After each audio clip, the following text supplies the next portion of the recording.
लोग धरना प्रदर्शन करने का शौक नहीं है, हमको मजबूर कर दिया गया धरना प्रदर्शन करने के लिए, हमको मजबूर कर दिया गया धरना प्रदर्शन करने के लिए। मोदी जी की बात कर रहा हूँ, अटल बिहारी वाजपेयी की बात है। सरकारें आएंगी जाएंगी, सियासत हमेशा नहीं रहती।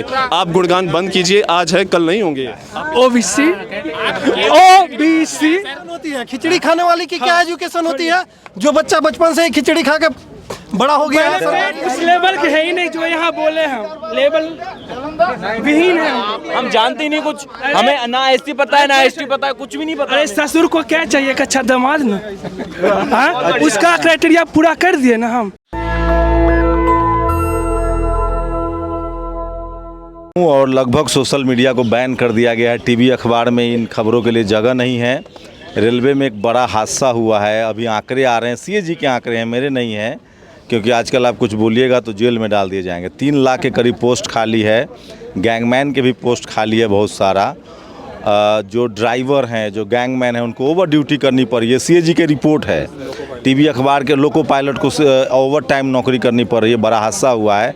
ये कुछ छात्र हैं जिनका क्लेम है कि इनको मेडिकल तक के प्रोसीजर को करा लिया गया था और ज्वाइनिंग देने की बारी आई तो इनको ज्वाइन नहीं कराया गया। दरअसल उसमें टेक्निकल मामला ये है कि जो बेस्ट कैंडिडेट मिले थे, उनको मेडिकली ज़्यादा फिट मिले थे, उन्होंने उनको जो ज्वाइन कराया है। सीट नहीं कम की गई है, जो बेस्ट। पूरा प्रक्रिया समझा देते हैं, पूरा समझा देते हैं सर। देखिए सर, ग्रुप डी लेवल के पोस्ट, जो लेवल 1 का, लेवल 7 का पोस्ट होता है रेलवे में, उसको बढ़िया आंख वाला अगर मिल जाएगा, बढ़िया मेडिकल वाला मिल जाएगा। प्रक्रिया सुना रहे हैं सर, आप सुनिए ना, पूरा प्रक्रिया आप सुन लीजिए, समझ जाएंगे। 2019 में इसका वैकेंसी आता है, 1 लाख जिसमें सीटें होती है। 1 लाख जो सीटें होती है वो रेलवे के रिक्वायरमेंट के अनुसार 17 तरह के पोस्टों में बटी हुई होती है। इस 17 तरह की जो पोस्टें हैं ये मेडिकल के स्टैंडर्ड के अनुसार बटी हुई होती है, जिसमें मेडिकल होता है A2, A3, B1, B2, C1। आप लोग किस कैटेगरी में आते हैं? हम लोग यहाँ पे जितना भी कैंडिडेट है B2, C1 मेडिकल के। B2, C के लिए कितने पोस्ट थे? B2, C1 के लगभग जब नोटिफिकेशन निकला था तो 19,000 सीटें थी, और जब ज्वाइनिंग देने का बारी आ रहा है तो B2, C1 की पोस्टें कम करके मात्र 4 से 5,000 कर दी गई। लेकिन उस जो सीटें तो ओवरऑल सीटें तो कम नहीं हुई ना, जो ज़्यादा मेडिकल फिट लोग मिले उनको वहाँ ज्वाइन करा दिया। तो यही हम लोग तो मेडिकल फिट ही लोग ना है। B2, C1 के सीट, जैसे सर अगर आप B2, C1 के पोस्ट नहीं निकालते 19,000, हमने उस फॉर्म को नहीं भरता, उसका तैयारी नहीं करता। मतलब आप लोगों से फॉर्म भरवा लिया गया, बाद में उसका मेडिकल क्राइटेरिया चेंज कर दिया गया। बाद में नहीं, ज्वाइनिंग देने के वक्त बोलिए। अगर बाद में होता तो बच्चा ट्रैक चेंज कर लेता कि चलो दूसरा चीज़ का आप तैयारी करेंगे, सीट इसका कम गया। लेकिन जब सारी प्रक्रिया हो गई, डीबी मेडिकल सब कुछ हो गया सर, जैसे 1 लाख सीटें हैं, आपने 1 लाख बंदा को फाइनल मेरिट तैयार करते हैं, उस फाइनल मेरिट में हम लोग सेलेक्ट हैं। जब फाइनल मेरिट में सेलेक्ट हैं तो इसके बाद बंदा के मन में क्या चलता है कि मेरा जॉब लगने वाला है। अरे आपके मन में चलने से हम मन में बन लेंगे, हम प्रधानमंत्री होंगे तो बन जाएंगे। पूरी बात सुनेंगे। अगर हम ये कह रहे हैं कि सीटें, देखिए गलत इन्फॉर्मेशन, सीटें कम नहीं ना, देखिए जो आपका जो मेडिकल कैटेगरी चेंज कर दिया गया, चेंज नहीं। अब हम बताते हैं सर, ऐसा था कि जैसे एक अभी आपने बोला कि जिसकी नज़र अच्छी होगी, जिसकी आंखें अच्छी होंगी, उसको अच्छा मेडिकल स्टैंडर्ड मिल जाएगा, बोला ना आपने। ये फ्लैट फुट है, फ्लैट फुट, किसी का फ्लैट फुट है, उसका C1 दे दिया, उसकी आंखें बढ़िया हैं, 6/6 हैं, फिर क्यों दिया C1? ज्यादा एप्लीकेंट थे, सुनिए हुआ क्या, ज्यादा एप्लीकेंट थे सर, तो जो ज्यादा बेस्ट मेडिकल वाला स्टूडेंट मिला उसको भर्ती करवा दे। ऐसा कुछ नहीं है सर, ऐसा वैकेंसी थी उसमें, 1:1 में बंदों को बुलाया गया है। 1:1 में जितनी सीटें हैं उतनों, जितनी, भाई रुक गए 1 सेकंड भाई, अरे भाई रुक। वैकेंसी थी उसमें, जो जैसे मेडिकल 3 थे, इसमें A, B, C, A की अलग वैकेंसी थी, B की अलग वैकेंसी थी, C की अलग वैकेंसी थी मेडिकल स्टैंडर्ड के अकॉर्डिंग। तो 1 लाख वैकेंसी थी, 1 लाख बालक फाइनल मेरिट में ले लिए, फाइनल मेरिट में। उसके बाद जैसे 70,000।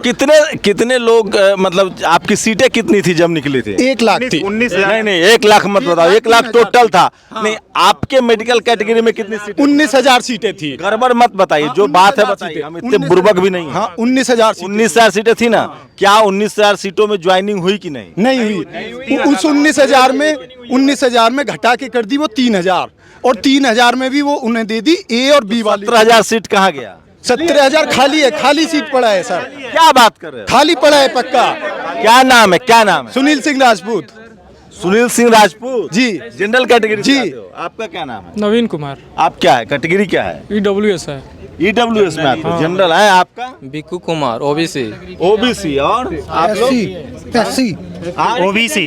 अरे है कैटेगरी से लेना देना भाई, रिजर्वेशन भरे हो फॉर्म तो कैटेगरी नहीं भरे हो। रिजल्ट हुआ हम लोग का, इसमें सब जनरल रिजल्ट वाला है। जनरल से हुआ है हम लोग का। क्या बात कर रहे हो यार, ये हमें बेवकूफ बना रहा है। पढ़े लिखे हो भैया? सही है, बिल्कुल सही है सर। आपने रिजर्व कैटेगरी में फॉर्म भरा था कि नहीं? कितने लोग हैं जो रिजर्व कैटेगरी में फॉर्म भरे थे, हाथ उठाइए।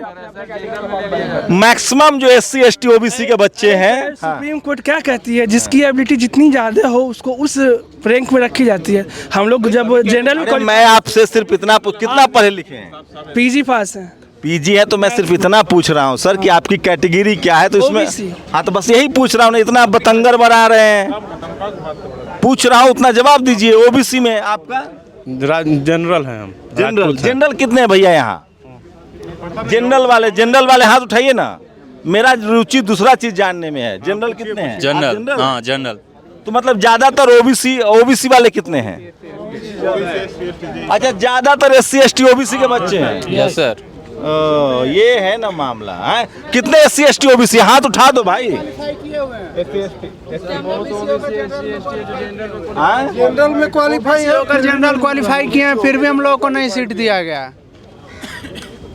कैटेगरी SC ST होने के बाद ये जनरल सर किया गया OBC। लेकिन ओवरऑल ये है ना कि ज्यादातर OBC और SC ST के बच्चे हैं इसमें, जो ग्रुप D वाले। मिक्सअप है सर, सारे मिक्सअप है, सारे मिक्सअप है सर। छोड़ो मत इंटरव्यू। गोदी मीडियम का है, दिमाग लगाने छोड़िए। क्या है? गोदी मीडिया। आप अपने अनुसार प्रश्न पूछ रहे हैं। और उस मीडिया क्या होता है? गोदी मीडिया वैसी मीडिया जो मोदी के पक्ष में आंसर दे। प्रश्न सबको बोला इंटरव्यू मत दो, तुम देने लगे। चल इधर। आप OBC हो ना? OBC हो? सारे कैटेगरी के यहाँ पर हैं। अरे तो आप लोग पढ़ाई लिखाई करते हो, रिजर्वेशन का फायदा नहीं लेते हो? लेते हैं। बात क्यों रहे? OBC SC ST ये सब हमारा मुद्दा नहीं है, हमारा ये सब मुद्दा नहीं है। मतलब क्या है आपको कैटेगरी से? आइए ना इधर आइए ना, मतलब बताता हूँ। मेरा मतलब इतना जानना है कि ज्यादातर बेरोजगार लोग कौन हैं। जैसे इस देश में ना संविधान है। बेरोजगारी का मुद्दा उठा रहे हो? जितने भी सब बेरोजगार है सर, यहाँ कैटेगरी से। अरे सब बेरोजगार हैं। सुनो ना भाई, जनगणना हो रहा है, जातीय जनगणना छोड़ दीजिए, उसके लिए आप नहीं है सर।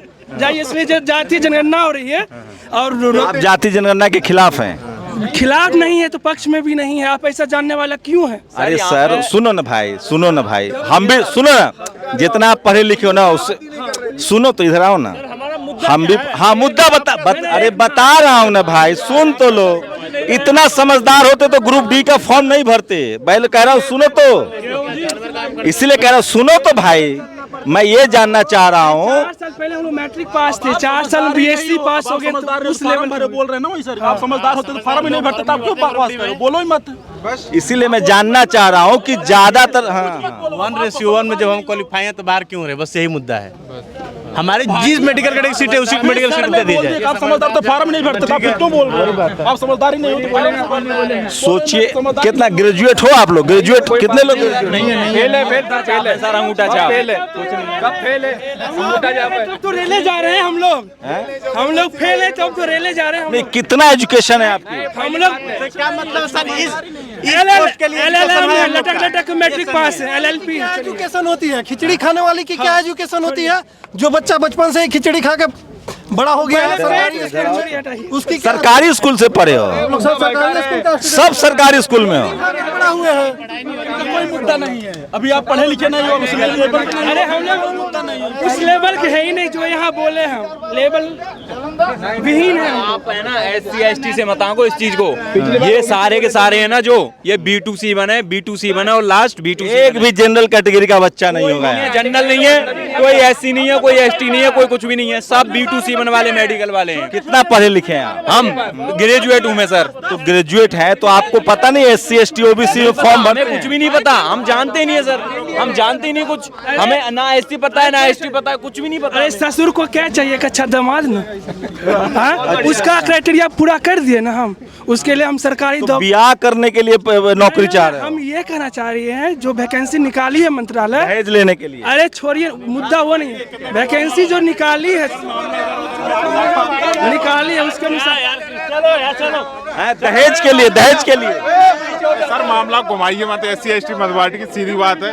ये मोदी जी रोजगार के मोदी जी के राज में ना जो नहीं एलिजिबल है वही बेरोजगार है। सुनो, एलिजिबल लोग ना चाय बेच के पकौड़ा तल के लाखों कमा रहे हैं। आप बोल रहे हैं सर, एक मिनट रुको, आप बोल रहे हैं कि मोदी की राज में कोई भी एलिजिबल नहीं है, जो एलिजिबल है उसको जॉब दी जाए, सही बोल रहे हैं ना आप? एलिजिबल जो डिजर्विंग है ना वो पकौड़ा तल रहा है, ठेला चला रहा है, पैसे कमा रहा है, हमारे जैसा कोई यूट्यूबर बन के पैसे कमा रहा है, धरना प्रदर्शन नहीं करता है मोदी जी के। सर हम लोग धरना प्रदर्शन करने का शौक नहीं है, हमको मजबूर कर दिया गया धरना प्रदर्शन करने के लिए, हमको मजबूर कर दिया गया धरना प्रदर्शन करने के लिए। आप कितने पढ़े लिखे हैं? सर मैं मैकेनिकल इंजीनियर हूँ, मैकेनिकल इंजीनियर। आप संविधान को मानते हैं कि नहीं? सर संविधान पे पूरा देश चलता है, हम कैसे नहीं मानेंगे उसको? मैं सिर्फ इतना पूछ रहा हूँ कि आप मैकेनिकल इंजीनियर साहब, आपकी संवैधानिक कैटेगरी क्या है? SC ST OBC? सर मेरी कैटेगरी SC है, लेकिन एक बात जान, तो यहाँ पर जितने भी स्टूडेंट है सबकी कैटेगरी एक ही है कि वो स्टूडेंट है और सारे B2C1। ऐसा सच नहीं है ना, संविधान को नहीं मानते। हम लोग को कैटेगरी से मतलब है नहीं। मैं इसलिए पूछ रहा हूँ, सुनिए ना भाई, आप फॉर्म भरते हैं ना, सुन तो लो भाई, आप फॉर्म भरते हैं ना, जब फॉर्म भरते हैं तो उसमें लिखते हैं ना कि आप SC हैं, ST है, OBC हैं, इतना लिखते हैं कि नहीं? या जनरल हैं? नहीं लिखते ना, बताइए ना सर, लिखते हैं हम लोग। तो बस मैं इतना ही जानना चाह रहा हूँ कि कौन ज्यादा बेरोजगार है, SC है, ST है, OBC है? सर यहाँ पे हर एक कैटेगरी के स्टूडेंट बेरोजगार है, कोई पर्टिकुलर स्टूडेंट के बेरोजगार नहीं है, हर एक कैटेगरी के स्टूडेंट बेरोजगार। अरे जनरल कैटेगरी का स्टूडेंट बेरोजगार हो ही नहीं सकता, जनरल कैटेगरी वाला बेरोजगार हो ही नहीं सकता सर। हर कैटेगरी के जो स्टूडेंट है बेरोजगार है सर यहाँ पर। अरे जनरल कैटेगरी वाला बेरोजगार हो ही नहीं सकता है। कैटेगरी से क्या मतलब है? छोड़ जान दो, कैटेगरी से कोई मतलब नहीं। हाँ, क्या नाम है? प्लीज बोलिए मत, 2 मिनट शांति से बोले तो। अरे रुक जाओ, बोलो मत, अरे रुक जाओ, बोलो सर। आप में क्या है? जब आप जाति में पूछेगा प्लीज। ये कैटेगरी पूछना जाती है सर? आप नौकरी जितने लोग, सुनो तो भाई, जितने लोग नौकरी कर रहे हैं ना उनसे जाके पूछो, वो फॉर्म भरते हैं ना, कैटेगरी पूछना जाति नहीं है, जाति पूछना। अरे सुन तो लो भाई साहब, पता होता तो नहीं गलत बोलते ना। जाति का मतलब मैं आपसे पूछूं कि आपकी जाति क्या है, और कैटेगरी का मतलब है एक संविधानिक टर्म है। इस देश में लोगों को SC ST OBC जनरल में बांटा गया। और सुन तो लो भाई, नौकरी जब आप करने जाते हैं ना तो कुछ आपको संवैधानिक अधिकार दिए गए हैं। SC के लिए अलग रिजर्व है सीटें, ST के लिए अलग है, OBC के लिए अलग है। मैं जो पूछ रहा हूँ ना वो संवैधानिक सवाल पूछ रहा हूँ। सर आप सवाल में जवाब। हाँ मैं पूछ रहा हूँ आपकी कैटेगरी क्या है? जनरल कैटेगरी है। तो जनरल आप जो प्रदर्शन कर रहे हैं उसमें कितनी सीटों के, आप लोग कितने छात्र हैं? लगभग पूरे देश से तो 5000 हैं, प्रेजेंट टाइम में 200 हैं। 5000 है। 5000 में जनरल के कितने बच्चे होंगे? लगभग 40% निकल उस एक मुझे हमें दीजिए, अब आप ही का दोष। 2500 होंगे, 2-2500 होंगे।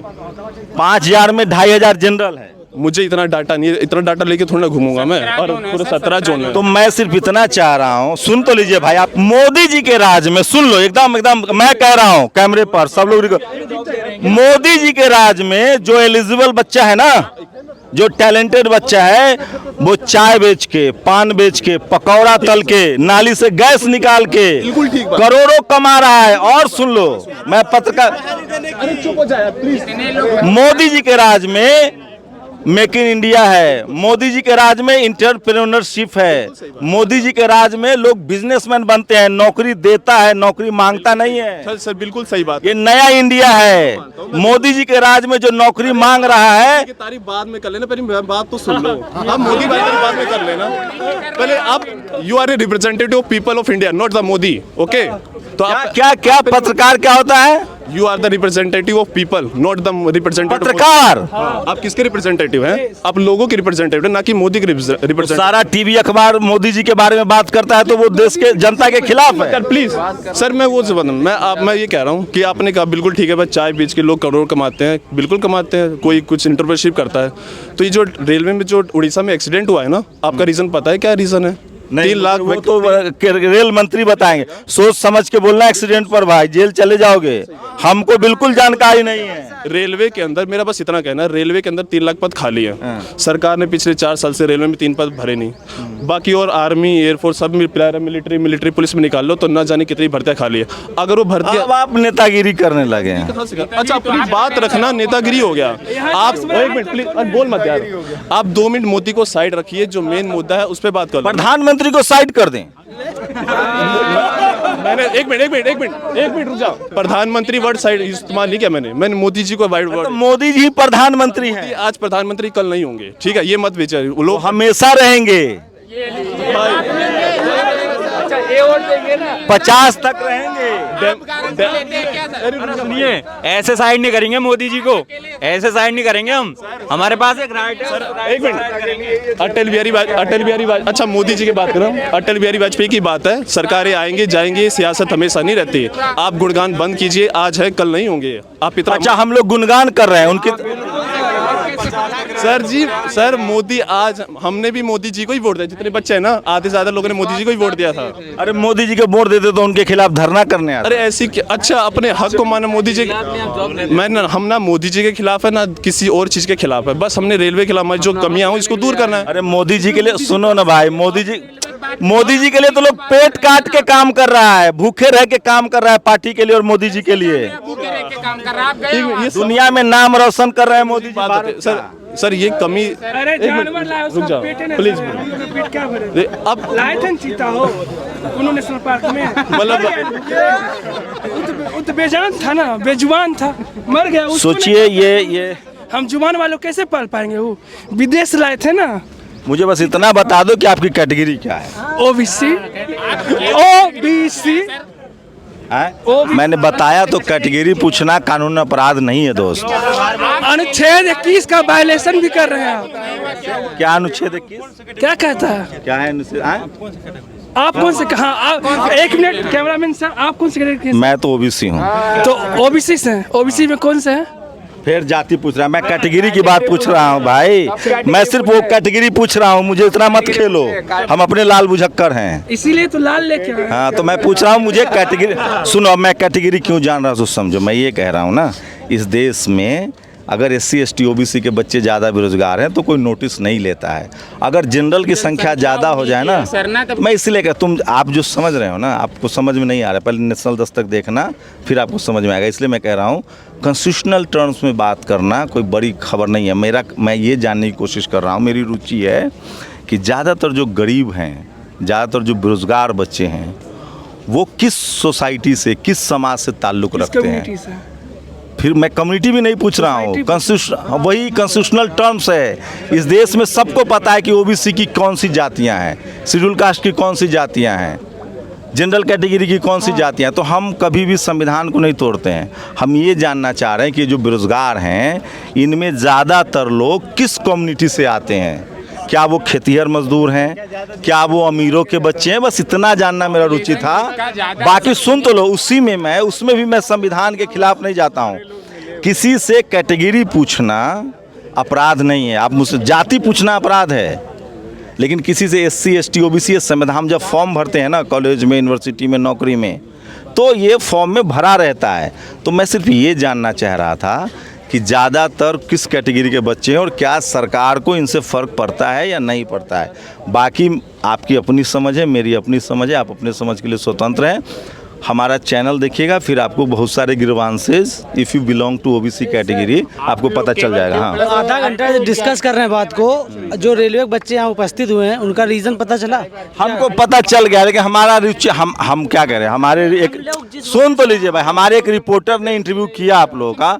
हमारा इंटरव्यू सिर्फ ये जानने में था कि मैं एकदम ईमानदारी से, हमारी रुचि ये जानने में है कि ज़्यादातर बेरोजगार किस कम्युनिटी के लोग हैं। वो आपकी बात बिल्कुल सही है, जो आप जानना चाहते हैं वो जान गए। नहीं बता रहे ना आप लोग, आप किस कैटेगरी से हैं? हम OBC से हैं, लेकिन मेन OBC हैं। OBC रियलिटी सर्टिफिकेट तो वही तो मैं कह रहा हूँ, कितने बच्चे OBC से होंगे? मेन मुद्दा आप सुनते हैं नहीं मेरा। अरे मुद्दा से नहीं होगा ना, मुद्दा आप बेरोजगार हैं, ये मुद्दा थोड़ी है। हम लोग बेरोजगार नहीं हैं। जब 1 लाख वैकेंसी आई थी, उसमें 125 करोड़ बच्चों ने फॉर्म भरा था। 1 करोड़ 1 लाख वैकेंसी में 1 करोड़ प्लस ने फॉर्म भरा था। क्या बात कर रहे हैं? बिल्कुल पूछ लो, एक वैकेंसी के लिए 125 1 करोड़ वैकेंसी 1 करोड़। सर मेरी बात सुनिए सर, पहले आप ग्रुप डी के लिए 1.25 करोड़ 1.25 लाख भाई। अरे कब की बात है ये? 2019 की। हमारा है एक बार बात दूसरी मेरी भाई। सर, हाँ। 1 लाख वैकेंसी आती है उसमें नहीं, ये वैकेंसी कब आई थी? 2019 की वैकेंसी है।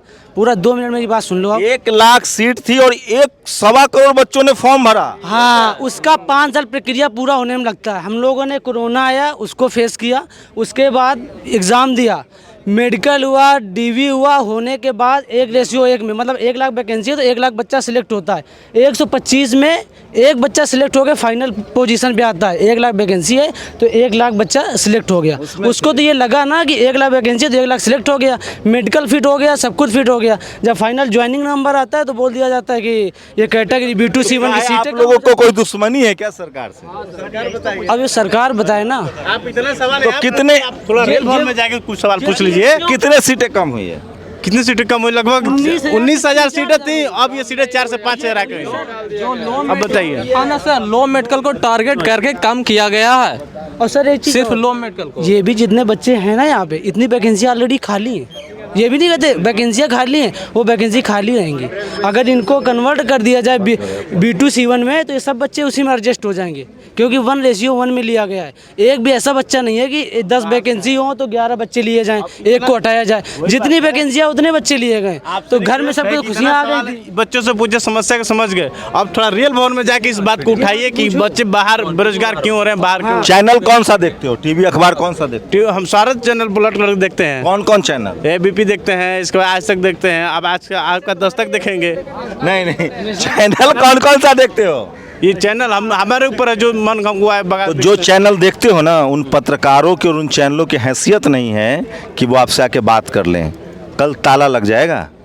सुनो तो मेरी बात सुनो तो भाई, ये शंभू कुमार सिंह और नेशनल दस्तक ही हैं जो आपसे बात कर रहा है जेल जाने की कीमत पर। बाकी इस देश में जो चैनल देख रहे हो ना, उस चैनल की हैसियत ही नहीं है कि बेरोजगारी की गोदी मीडिया क्या है, अब वही समझिए गोदी मीडिया क्या है। मैं फिर कह रहा हूँ, इस देश में ज़्यादातर SC ST OBC के बच्चे बेरोजगार हैं। कोई उनकी बात करने वाला नहीं है, न टीवी न अखबार।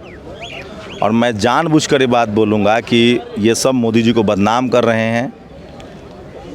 मोदी जी के राज में कोई बेरोजगार रह सकता है? तो ये SC ST इस देश का जो पढ़ा लिखा SC ST OBC है और जो इकोनॉमिक वीकर सेक्शन का रिजर्वेशन लेने वाले जनरल कैटेगरी के लोग हैं, सोचिए कि इस देश के बच्चे ग्रुप D की नौकरियों के लिए भटक रहे हैं। भी नहीं मिल पा रही। इन पर भी सवाल उठाया जाएगा कि इनमें मेरिट ही नहीं। ये बात तो सच है, मेरिट तो नहीं है। अगर मेरिट होता तो ये अपने कैटेगरी बताने से नहीं हिचकते। दरअसल इस देश के जो बहुसंख्यक आबादी है, उसको अपने कॉन्स्टिट्यूशनल राइट्स, संवैधानिक अधिकारों के प्रति जागरूकता ही नहीं है। शायद यही वजह है कि इस देश के ज़्यादातर SC ST OBC के बच्चे या तो स्कूल ड्रॉप आउट होते हैं, या सरकारी स्कूल के सहारे हैं, किसी तरह से ग्रेजुएशन कर जाते हैं तो वो फिर से वो ग्रुप D के चक्कर में पड़ जाते हैं, या कहीं मजदूरी करते हैं। और गलती से किसी ने हायर एजुकेशन में नौकरी कर ली, पढ़ाई कर ली, तो वो कॉलेज यूनिवर्सिटी जाते जाते नॉट फाउंड सूटेबल कर दिए जाते हैं। और सबसे ज़्यादा मुझे ताज्जुब होता है कि ग्रेजुएट SC ST OBC के बच्चे को पता ही नहीं है कि SC ST OBC उनका कॉन्स्टिट्यूशनल राइट्स है। ज़्यादातर जो बेरोजगार हैं वो SC ST OBC के बच्चे हैं। पूरी बातचीत पर आप लोग अपनी प्रतिक्रिया जरूर दीजिए। शंभू कुमार सिंह, नेशनल दस्तक, जंतर मंतर, दिल्ली। नेशनल दस्तक की आपसे गुजारिश है कि अगर इसको बचाना चाहते हैं तो नेशनल दस्तक को सब्सक्राइब करने के लिए रेड कलर के सब्सक्राइब बटन को दबाएं, फिर बेल आइकन की घंटी दबाएं। नेशनल दस्तक को बचाने के लिए बहुत जरूरी है कि हर खबर को शेयर करें, लाइक करें, कमेंट जरूर करें।